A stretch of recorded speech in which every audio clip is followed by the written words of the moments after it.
یعنی خلافت و ملوکیت اور حدیث سفینہ کے حوالے سے ابو عبداللہ کی ایک تحریر غلطی ہائے مضامین سے چند منتخب نکات پیش کرنے کی کوشش کروں گا، اس مقصد کے ساتھ کہ ہمارے تصورات جو ان حوالوں سے بن چکے ہیں یا بن رہے ہیں ان پر ہم غور کریں اور گزرے ہوئے لوگوں کے حوالے سے جانے انجانے میں ایسی باتوں کا شکار نہ ہو جائیں کہ ان پر ایسی باتیں کرنے کی وجہ سے ہمیں سوالات کا آخرت میں سامنا کرنا پڑے، حالانکہ ان کے معاملات ان تک اور ہمارے معاملات ہم تک ہی ہیں۔ شاید یہ ویڈیو کچھ لمبی ہو جائے، لیکن گزارش ہے کہ ان نکات کو سنیں اور غور اور تحقیق ضرور کریں۔ حدیث نمبر 1، سیدنا سفینہ کی مذکور روایت سنن ابی داؤد کے جو الفاظ ہیں، حدیث نمبر 4646 سنن ابی داؤد، اس میں جو عربی کے الفاظ ہیں خلافت النبوۃ 30 سنۃ ثم یؤتی اللہ الملک او ملکہ من یشاء، یعنی کہ اس کا اردو ترجمہ نبوت کی خلافت 30 سال تک رہے گی، پھر دے گا اللہ بادشاہی یا اپنی بادشاہی جسے وہ چاہے گا۔ اب یہی حدیث مبارکہ جو ہے وہ سنن ترمذی یا جامع ترمذی میں ہے اور اس کا نمبر وہاں پہ ہے 2226۔ اس کے عربی الفاظ ہیں الخلافۃ فی امتی 30 سنۃ ثم ملک بعد ذلک، میری امت میں خلافت 30 سال تک رہے گی، پھر ہوگی بادشاہت اس کے بعد۔ اب ان کی جو تفہیم ہے وہ پوائنٹ وائز میں پڑھ دیتا ہوں۔ تفہیم: سنن ترمذی کی روایت میں جس خلافت کا ذکر ہے اس کی توضیح سنن ابی داؤد کی روایت میں خلافت نبوت کے الفاظ سے کی گئی ہے۔ نمبر 2، خلافت نبوت ایک معین مدت کا نام ہے جو کہ دونوں روایات کے مطابق 30 سال کے دورانیے پر محیط ہے۔ نمبر 3، خلافت نبوت کے 30 سالہ دور کے بعد ملوکیت بادشاہت کا دور ہے اور یہ بادشاہت اللہ جسے چاہیں گے عطا کریں گے۔ نمبر 4، بادشاہت کا آغاز خلافت نبوت کا اختتام ہے، یعنی بادشاہت کا آغاز ہی وہ نقطہ امتیاز ہے جس سے خلافت نبوت کو ایک الگ اور امتیازی شان میں دیکھا جا سکتا ہے۔ نمبر 5، زیر بحث روایت میں ملک کا ترجمہ محض حکومت یا اقتدار کے طور پر نہیں کیا جا سکتا۔ پمفلٹ میں اس کا ترجمہ جو ہے وہ حکومت یا اقتدار یا ملک کے طور پر کیا گیا ہے، کیونکہ وہ لکھتے ہیں کیونکہ اس کا ترجمہ اس لیے نہیں کیا جا سکتا کیونکہ حکومت و اقتدار تو خلافت نبوت کے دور میں بھی پوری جولانیوں کے ساتھ موجود تھا، اور اس دور میں تمام خلفاء مکمل اقتدار اور قوت نافذہ سے بہرہ مند تھے۔ لہٰذا یہاں ایک بات بہت واضح ہو جانی چاہیے کہ ملکن کے مفہوم کا قریب ترین اردو مترادف بادشاہت کا لفظ ہی ہو سکتا ہے۔ حدیث نمبر 2، یہ بھی جامع ترمذی یا سنن ترمذی کی 2676 2676،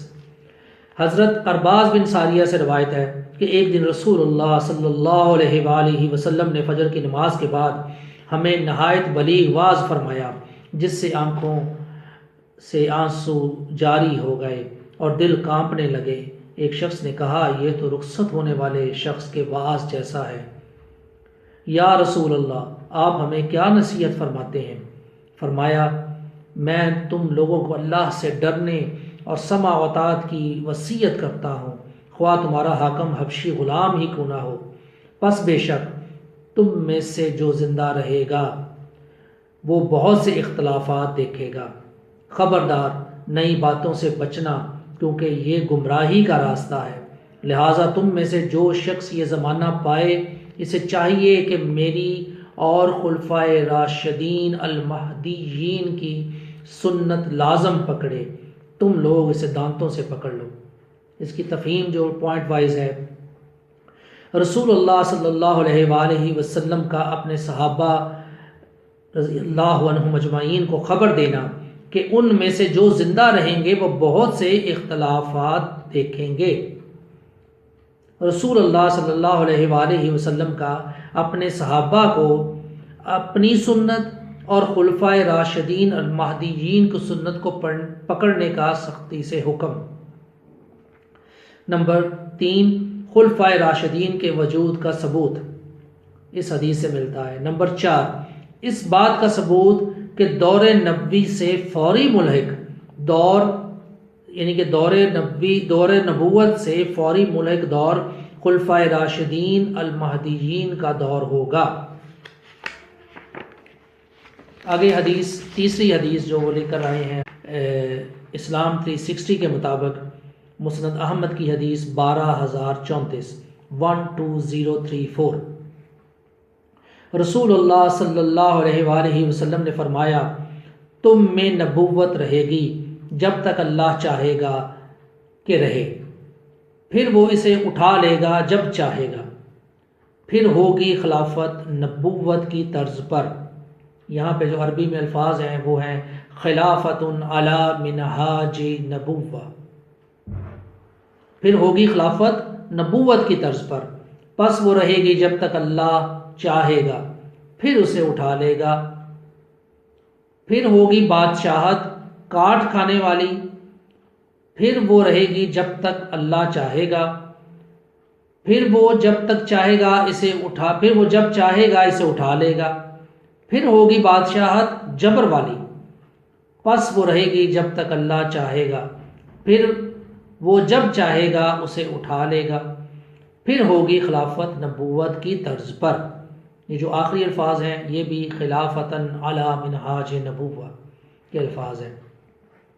اس کی جو تفہیم انہوں نے بیان کی وہ اس طرح سے ہے۔ نمبر 1 پوائنٹ، دور نبوت کے فوراً بعد خلافت علی منہاج نبوہ کا دور ہے۔ یہ دور کب تک رہے گا؟ حدیث مبارکہ میں اس کی مدت کا تعین نہیں کیا گیا، بلکہ اس کی مدت کو مشیت الہی پر موقوف رکھا گیا ہے۔ نمبر 2، خلافت علی منہاج نبوہ کے بعد کاٹ کھانے والی اور جبر والی بادشاہتیں قائم ہوں گی، ان کی مدت کا تعین بھی حدیث مبارکہ میں موجود نہیں۔ نمبر 3، بادشاہتوں کے بعد دوبارہ خلافت علی منہاج نبوہ کے قیام کی خوشخبری۔ نمبر 4، خلافت علی منہاج نبوہ کی حد فاصل اور اس کے تسلسل کو منقطع کرنے والی چیز، یعنی کہ کاٹ کھانے والی بادشاہت ہے، جبکہ حدیث نمبر 1 کے تحت جو پہلے پڑھی گئی ہم نے دیکھا کہ خلافت نبوہ کی حد فاصل اور اس کا تسلسل منقطع کرنے والی چیز صرف بادشاہت تھی۔ وہ حدیث جو سفینہ ہے کہ نبوت کی خلافت 30 سال تک رہے گی، پھر دے گا اللہ بادشاہی یا اپنی بادشاہی جسے وہ چاہے گا۔ اور یہاں پر جو نقطہ انہوں نے بیان کیا ہے کہ خلافت علی منہاج نبوہ کی حد فاصل اور اس کے تسلسل کو منقطع کرنے والی چیز کاٹ کھانے والی بادشاہت ہے، جبکہ حدیث نمبر 1 جو بیان کی گئی اس کے تحت خلافت النبوہ کی حد فاصل اور اس کا تسلسل منقطع کرنے والی چیز صرف بادشاہت تھی۔ آگے وہ نمبر 4 حدیث لے کر آئے ہیں جو کہ صحیح مسلم کی حدیث 4709 4709 صحیح مسلم۔ یہ حدیث صحیح مسلم میں 4709 4710، سنن ابی داؤد میں 4280، سلسلۃ الصحیحہ میں بھی ہے اور مسند احمد میں بھی ہے۔ جو صحیح مسلم 4709 کے جو ترجمہ ہے، جابر بن سمرہ رضی اللہ تعالی عنہ کہتے ہیں کہ میں نے رسول اللہ صلی اللہ علیہ وآلہ وسلم سے سنا، وہ فرما رہے تھے اسلام 12 خلفاء تک غالب رہے گا۔ پھر انہوں نے ایک کلمہ کہا جن نبی صلی اللہ علیہ وآلہ وسلم نے، جسے میں جابر بن سمرہ کہتے ہیں میں سمجھ نہ پایا، تو میں نے اپنے والد سے پوچھا کہ آپ صلی اللہ علیہ وآلہ وسلم نے کیا فرمایا؟ تو ان کے والد نے ان کو بتایا کہ نبی صلی اللہ علیہ وآلہ وسلم نے یہ کہا کہ سارے کے سارے قریش میں سے ہوں گے۔ 4709 صحیح مسلم کے الفاظ ہیں اسلام 12 خلفاء تک غالب رہے گا۔ اور 4710 کے الفاظ ہیں 12 خلفاء تک یہ دین غالب اور محفوظ رہے گا۔ ابی داؤد کے الفاظ 4280 میں یہ دین 12 خلفاء تک برابر غالب رہے گا۔ صحیح سلسلۃ الصحیحہ 1794 یہ دین 12 خلفاء تک غالب رہے گا۔ مسند احمد 12036 یعنی 12036 یہ دین غالب رہے گا یہاں تک کہ قریش کے 12 خلفاء ہوں گے۔ اس کی تفہیم میں وہ لکھتے ہیں نمبر 1 پوائنٹ پہ دور نبوت کے بعد 12 ایسے خلفاء کا ثبوت جن کے عہد خلافت میں اسلام غالب رہے گا۔ نمبر 2 پوائنٹ میں انہوں نے لکھا ہے کہ حدیث کے ظاہر سے محسوس ہوتا ہے، حدیث کے ظاہر سے محسوس ہوتا ہے کہ 12 خلفاء کا دور نبوت کے بعد ایک جاری اور مسلسل دورانیہ ہے جس میں کوئی انقطاع نہیں، یعنی دور نبوت کے بعد ایک ترتیب سے 12 خلفاء کا زمانہ۔ یہ انہوں نے کہا ہے کہ یہ ایسا محسوس ہوتا ہے۔ بہرحال اگر کوئی اس سے اختلاف کرتا ہے تو وہ بالکل کر سکتا ہے، لیکن ان کے اگلا وہ پوائنٹ لکھتے ہیں کہ اس حدیث مبارکہ میں خلفاء کے انفرادی کردار یا خلافت کی نوعیت اور تفصیل کی بجائے اسلام کے بحثیت مجموعی غالب رہنے کی خبر ہے۔ اس حدیث مبارکہ میں خلفاء کے انفرادی کردار یا خلافت کی نوعیت و تفسیر کی بجائے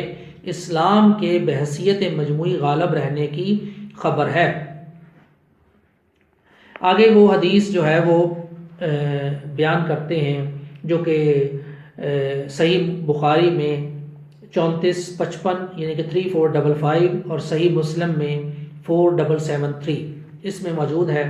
اور اس طرح ہے نبی صلی اللہ علیہ وآلہ وسلم نے فرمایا بنی اسرائیل کی سیاست ان کے انبیاء کیا کرتے تھے، جب کوئی نبی وفات پا جاتا تو دوسرا نبی اس کا جانشین ہوتا، لیکن میرے بعد کوئی نبی نہیں ہوگا، البتہ خلفاء ہوں گے اور کثرت سے ہوں گے۔ صحابہ اکرام رضی اللہ عنہم اجمعین نے عرض کیا پھر آپ ہمیں کیا حکم دیتے ہیں؟ آپ صلی اللہ علیہ وآلہ وسلم نے فرمایا پہلی بیعت کو پورا کرو، پھر پہلی کو، ان خلفاء کو ان کا حق دو، پس بے شک اللہ ان سے پوچھ لے گا اس چیز کے بارے میں جس کا اس نے ان کو نگہبان بنایا۔ اس کی تفہیم میں وہ لکھتے ہیں کہ نمبر 1 پوائنٹ پہ کہ بنی اسرائیل کی سیاست ان کے انبیاء کیا کرتے تھے۔ نمبر 2 پوائنٹ پہ یہ حدیث مبارکہ بتلاتی ہے کہ بنی اسرائیل کی سیاسی باغ دوڑ ان کے انبیاء کے ہاتھ میں تھی، اور ایک نبی کی وفات کے بعد دوسرا نبی اس کا خلیفہ ہوتا تھا۔ نمبر 3 پہ رسول اللہ صلی اللہ علیہ وآلہ وسلم کے بعد اب تا قیامت کوئی نبی آنے والا نہیں۔ نمبر 4 پوائنٹ رسول اللہ صلی اللہ علیہ وآلہ وسلم کا دور نبوت کے بعد کثیر یعنی کہ لارج نمبر خلفاء کی خبر دینا۔ نمبر 5 پوائنٹ پہلی کی ہوئی بیعت کو پورا کرنے کی تاکید، پھر پہلی کو۔ نمبر 6 پوائنٹ پہ کہ خلفاء کو ان کا حق ادا کرنا، اگر رعایت کریں گے تو اللہ کریم ان سے خود باز پرس کر لیں گے۔ اگلا پوائنٹ یہ حدیث مبارکہ بہت وضاحت کے ساتھ خلیفہ کی تعریف متعین کرنے میں مدد فراہم کرتی ہے۔ حدیث مبارکہ کی روح سے بنی اسرائیل میں بلحاظ سیاست جو تعلق اور نسبت ایک نبی اور اس کی قوم کے درمیان پائی جاتی تھی، اس سے ملتی جلتی نسبت اب امت محمدیہ میں خلیفہ اور ملت اسلامیہ میں پائی جاتی ہے۔ بنی اسرائیل میں ایک نبی کے بعد دوسرا نبی اس کا جانشین بنتا، لیکن اسے اس معنی میں خلیفہ باور نہیں کیا جاتا تھا جیسے ملت اسلامیہ میں کیا جاتا ہے، کیونکہ وہ جانشین بذات خود نبی ہوتا اور اس کی نبوت اسے ایک آزادانہ اور بالا تر حیثیت عطا کرتی جو کہ اب حاصل ہونا ممکن نہیں۔ چنانچہ ختم نبوت کے بعد ملت اسلامیہ میں اب صرف جانشینی یا خلافت کا پہلو باقی بچتا ہے جس میں نبوت کا رنگ شامل نہیں۔ یہاں ایک بنیادی اصول بآسانی اخذ کیا جا سکتا ہے کہ خلیفہ یا نظام خلافت صرف اور صرف ملت اسلامیہ کا خاصہ ہے، اور ملت اسلامیہ کے علاوہ دنیا کی کوئی دوسری قوم، خواہ وہ کسی بھی زمانے سے تعلق رکھتی ہو، نہ تو خلافت کے نام سے کوئی نظام حکومت قائم کر سکی ہے، اور نہ اس کو قائم کرنے کا دعوے دار ہے، اور نہ ہی مستقبل میں اس کو قائم کرنے کا کوئی واضح ارادہ رکھتی ہے۔ اگلا وہ پوائنٹ لکھتے ہیں، خلیفہ کے شرعی تصور اور تعریف کو یوں بیان کیا جا سکتا ہے کہ خلیفہ کے لقب کا اطلاق ملت اسلامیہ کے ہر اس حکمران پر کیا جا سکتا ہے جو علل اعلان اپنی جانشینی کی نسبت محمد الرسول اللہ صلی اللہ علیہ وآلہ وسلم سے قائم رکھنے کا دعوے دار ہو، اپنے لیے خلیفہ کا لقب اختیار کرے، اور دنیا اسی حیثیت سے اسے دیکھے، اور وہ خود اپنے آپ کو تمام ملت اسلامیہ کے حقوق اور مفادات کا نگہبان سمجھتا ہو، خواہ پوری امت اس پر متفق نہ بھی ہو سکے۔ آگے وہ پوائنٹ لکھتے ہیں، نبی کریم صلی اللہ علیہ وآلہ وسلم نے اس حدیث میں اپنے بعد کثیر تعداد میں خلفاء کی خبر دی، چنانچہ حدیث مبارکہ سے اخذ کردہ خلیفہ کا مفہوم اور ان کی کثرت کو مد نظر رکھتے ہوئے بجا طور پر کہا جا سکتا ہے کہ ملت اسلامیہ میں نظام خلافت عثمانیہ کے سقوط تک قائم رہا۔ اس کے بعد کوئی مسلمان حکمران خلافت کے دعوے دار کی حیثیت سے سامنے نہیں آ سکا، اور اگر کہیں اکا دکا اس طرح کا دعویٰ سامنے آیا تو بھی یہ دعویٰ محقق نہیں ہو سکا، اور نہ ہی اہل عالم نے اسے کسی مدعی کے ساتھ خلیفہ کی حیثیت سے معاملہ کیا۔ آگے چھٹی حدیث جو ہے وہ سلسلۃ الصحیحہ کی حدیث ہے، اور اسلام 360 کے مطابق اس کا نمبر 1764 ہے۔ حدیث اس طرح سے ہے کہ میرے بعد خلفاء ہوں گے جو اپنے علم کے مطابق عمل کریں گے اور بجا لائیں گے جس کا انہیں حکم دیا جاتا ہے، اور میرے بعد کچھ خلفاء ہوں گے، پہلا تھا میرے بعد کچھ خلفاء ہوں گے جو اپنے علم کے مطابق عمل کریں گے اور بجا لائیں گے جس کا انہیں حکم دیا جاتا ہے، اور میرے بعد کچھ خلفاء ہوں گے جو ایسے عمل کریں گے جن کا ان کے پاس علم نہیں ہوگا اور ایسے کام کریں گے جس کا انہیں حکم نہیں دیا جاتا، پس جس نے انکار کیا یعنی کہ ان کا وہ بری ذمہ ہے، اور جس نے اپنا ہاتھ کھینچ لیا وہ بچ گیا، لیکن جو کوئی خوش ہوا اور ان کے پیچھے چلا تو ایسا شخص نہ بری ذمہ ہونے والوں میں ہے اور نہ بچنے والوں میں۔ اس کی جو تفہیم ہے وہ اس طرح سے کی ہے کہ زبان رسالت مآب صلی اللہ علیہ وآلہ وسلم سے خلفاء کی دو واضح اقسام کا تعین، ایسے خلفاء جن کے اعمال کی بنیاد علم پر ہوتی ہے اور وہ وہی کام کرتے ہیں جن کاموں کا حکم دیا جاتا ہے، اور ایسے خلفاء لائق تحسین ہیں اور یہ اچھے اور نیک خلفاء کی قسم سے ہیں۔ ایسے خلفاء جن کے اعمال لا علمی یا جہالت پر مبنی ہوتے ہیں اور وہ احکامات پر عمل پیرا نہیں ہوتے، لا محالہ خلفاء کی یہ قسم نہ تو قابل تحسین ہے اور نہ ہی انہیں اچھے اور نیک خلفاء میں شمار کیا جا سکتا ہے۔ نمبر 2 پوائنٹ پہ وہ لکھتے ہیں، جہالت پر مبنی اعمال اور اسلامی احکامات پر عمل پیرا نہ ہونے کے باوجود ان صاحبان اقتدار کو خلفاء کا لقب ہی دیا گیا ہے، اور اسلامی احکامات پر عمل پیرا نہ ہونے کا مطلب ہرگز یہ نہیں کہ اب خلافت کا ادارہ تحلیل ہو چکا۔ نمبر 3 پوائنٹ پہ لکھتے ہیں، برے خلفاء کے دور میں جس نے ان کے غلط اعمال کا انکار کیا تو وہ مکمل طور پر وہ بری ذمہ ہے، اور جس نے کنارہ کشی اختیار کی وہ بھی بچ گیا۔ ملامت صرف اس پر ہے جو ان خلفاء کے غلط اعمال سے راضی ہوا اور ان غلط اعمال میں ان کی اتباع کی۔ نمبر 4 پوائنٹ پہ متذکرہ بالا حدیث مبارکہ سے ملتی جلتی حدیث سنن ابی داؤد میں مروی ہے، جس میں خلیفہ کی بجائے امام کا لفظ ہے۔ مضمون کی مماثلت کی بنا پر حدیث نقل کی جا رہی ہے۔ سنن ابی داؤد 4760۔ رسول اللہ صلی اللہ علیہ وآلہ وسلم نے فرمایا ان قریب تم میں سے ایسے حکمران ہوں گے جو نیک اعمال بھی کریں گے اور برے بھی، پس جس نے ان کے برے اعمال پر نکیر کی اپنی زبان سے تو بے شک وہ آخرت کے مواخذے سے بری ہے، اور جس نے دل سے برا سمجھا تو وہ محفوظ رہا، لیکن جو ان کی برائیوں پر راضی ہو گیا اور ان کی اتباع کی وہ تباہ و برباد ہو گیا۔ آپ سے کہا گیا یا رسول اللہ صلی اللہ علیہ وآلہ وسلم، کیا ہم انہیں قتل نہ کر دیں؟ ابن داؤد نے اپنی روایت میں فرمایا کیا ہم ان سے جنگ نہ فرمائیں؟ آپ صلی اللہ علیہ وآلہ وسلم نے فرمایا نہیں، جب تک وہ نماز پڑھتے رہیں۔ زیر بحث حدیث یعنی کہ جو سلسلہ صحیحہ کی حدیث ہے، ایک واضح تصور فراہم کرتی ہے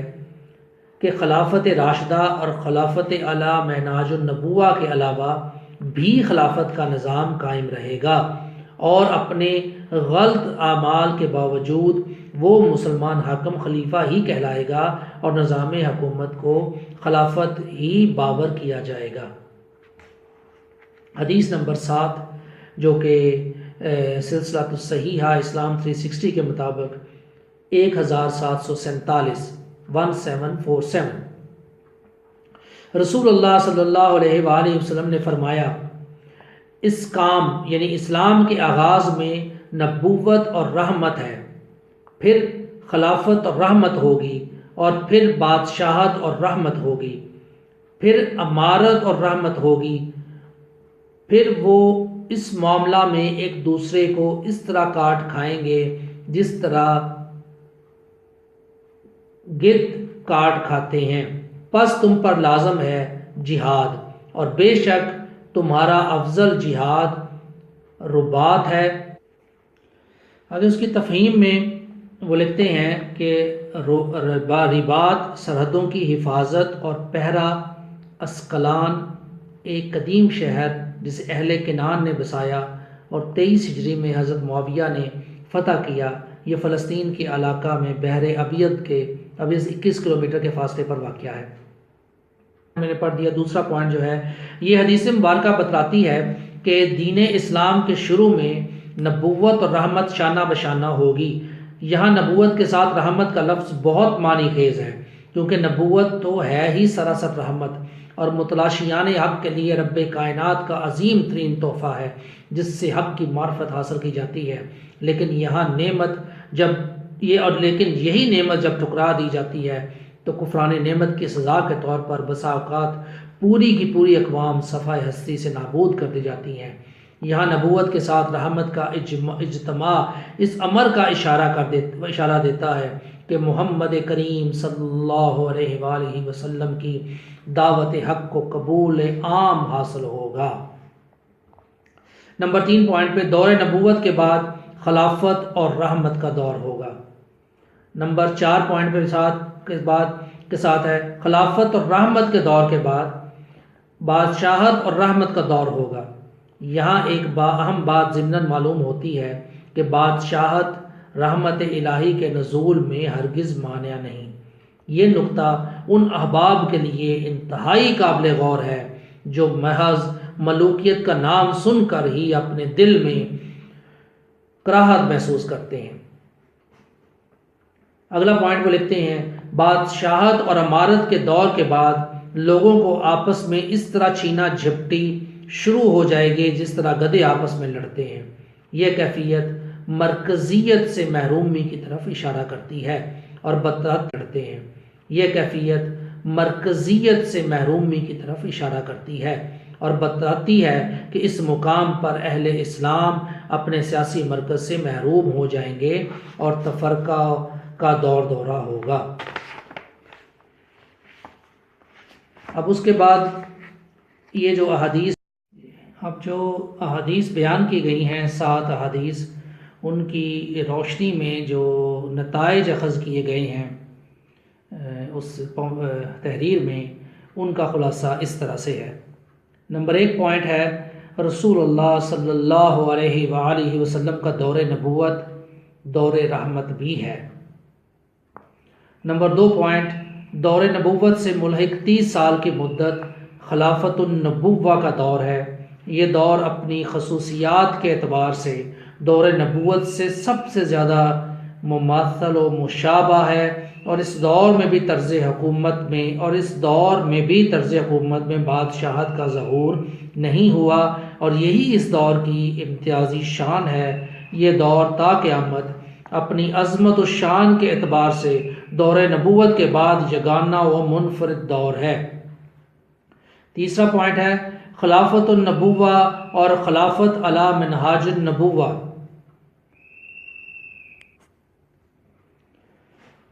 خلافت النبوہ اور خلافت علی منہاج النبوہ مساوی و مترادف اصطلاحات نہیں ہیں۔ خلافت النبوہ از روئے نص 30 سال کے دورانیہ پر محیط ہے اور یہ دور گزر چکا، جبکہ خلافت علی منہاج النبوہ کا تعین کسی خلافت کو منہج نبوت کی کسوٹی پر پرکھنے کے بعد کیا جا سکتا ہے، اور اس خلافت کا دورانیہ از روئے نص متعین نہیں بلکہ مشیت الہی پر منحصر ہے، اور اس کے انقطاع کے بعد اس خلافت کے دوبارہ ظہور کی نوید موجود ہے۔ ہر وہ دور جو منہج نبوت پر قائم ہوگی، ہر وہ خلافت جو منہج نبوت پر قائم ہوگی وہ خلافت راشدہ پر قائم ہوگی، وہ خلافت راشدہ کہلائے گی، کیونکہ منہج نبوت سے ہٹ کر رشد و ہدایت کا کوئی آزادانہ تصور موجود نہیں۔ نمبر 5 پوائنٹ، ملوکیت اگر عدل و انصاف پر مبنی ہے تو یہ منہج نبوت کے منافی نہیں بلکہ سرے سے نبوت کے ہی منافی نہیں، لیکن ایسی ملوکیت جس میں عدل و انصاف نہ ہو وہ بلا شبہ منہج نبوت کے منافی ہے، اور اس امر کا اشارہ منہج نبوت والی حدیث مبارکہ میں موجود ہے۔ نمبر 6 پوائنٹ، چونکہ خلافت النبوہ اپنی خصوصیات کے اعتبار سے دور نبوت سے سب سے زیادہ مشابہ اور مماثل ہے، اس لیے اس دور میں قائم ہونے والی خلافتیں لازماً منہج نبوت پر قائم تھیں، لیکن اس کا مطلب ہرگز نہیں کہ اس دور کے بعد قائم ہونے والی خلافتیں منہج نبوت پر نہ ہوں گی۔ بات صرف یہ ہے کہ خلافت النبوہ کے دور میں قائم ہونے والی خلافتیں نص اور واقعاتی شہادتوں ہر دو کی بنا پر منہج نبوت کے معیار پر پورا اترتی ہیں، چنانچہ اس معاملہ میں اہل سنت میں مکمل اتفاق رائے موجود ہے کہ یہ خلافتیں رشد و ہدایت پر مبنی تھیں، لیکن اس دور کے بعد قائم ہونے والی خلافتوں کے بارے میں اس طرح کا عمومی اتفاق رائے نہیں پایا جاتا، اور نص کی عدم موجودگی میں اس طرح کا اتفاق رائے نہ پایا جانا عین ممکن ہے۔ اس طرح کا واضح اتفاق رائے بعد ازاں حضرت عمر بن عبدالعزیز کی خلافت کے بارے میں پایا جاتا ہے، جو اپنی خصوصیات کے اعتبار سے عین منہج نبوت پر دکھائی دیتی ہے۔ نمبر 7 پوائنٹ ہے رسول اللہ صلی اللہ علیہ وآلہ وسلم نے اپنے بعد 12 ایسے خلفاء کے دور کی خبر دی جس میں اسلام غالب رہے گا۔ نمبر 8 پوائنٹ پہ رسول اللہ صلی اللہ علیہ وآلہ وسلم نے اپنے بعد آنے والے خلفاء کی تعریف اور تصور کو واضح کیا اور بیان کیا کہ ان کی سیاسی حیثیت بنی اسرائیل کے انبیاء سے ملتی جلتی ہوگی، اور یہ کہ ایسے خلفاء کثیر تعداد میں ہوں گے۔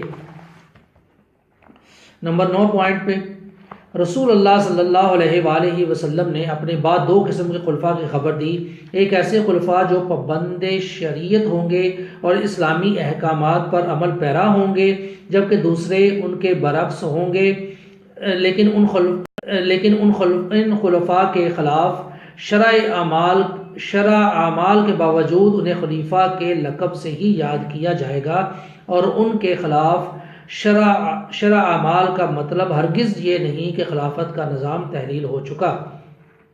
10واں پوائنٹ رسول اللہ صلی اللہ علیہ وآلہ وسلم نے خبر دی کہ دین اسلام کے آغاز میں نبوت اور رحمت، پھر خلافت اور رحمت، پھر بادشاہت اور رحمت، اور بعد ازاں گدوں کی مانند چھینا جھپٹی شروع ہو جائے گی۔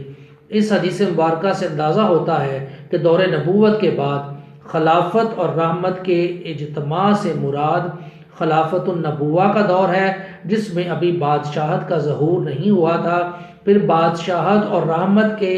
اجتماع سے مراد خلافت النبوہ کے بعد کا دور ہے، جس میں خلافت کے ساتھ بادشاہت کا عنصر شامل ہوا، لیکن پوری امت ایک سیاسی مرکز سے متمتع و منسلک رہی اور امت مسلمہ کا مجموعی ہیبت و دبدبہ قائم رہا۔